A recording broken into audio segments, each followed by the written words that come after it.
ในวันที่5พฤษภาคม2025ที่ผ่านมาอยู่ที่ศูนย์ฝึกอบรมเทคนิคเกษตรกรรมและพัฒนาชนบทลาวเกาหลี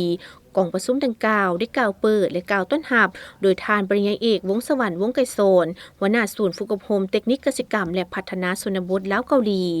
โดยจุดประสงค์ของการจัดกองประชุมสัมมนาในครั้งนี้จะได้รับฟังการบรรยายและนำเสนอจากนักศึกษาปริญญาเอกจากมหาวิทยาลัยเกษตรแม่โจ้ประเทศไทยเกี่ยวกับการปลูกผักบัวแดงให้ได้คุณภาพการสร้างมูลค่าเพิ่มผลิตภัณฑ์เกษตรกรรมโดยผ่านการแปรรูปในกองประชุมได้รับฟังการบรรยายนำเสนอของท่านศรีประภัยไส้สงครามหัวหน้าองค์การกระทรวงเกษตรกรรมและป่าไม้และท่านยังเป็นนักเรียนรุ่นที่88ของมหาวิทยาลัย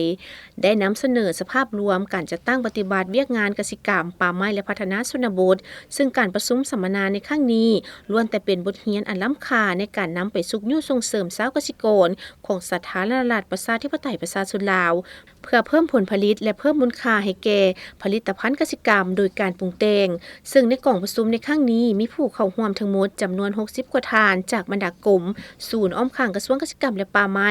บรรดากลุ่มปลูกผักและกลุ่มสหกรณ์เข้าร่วม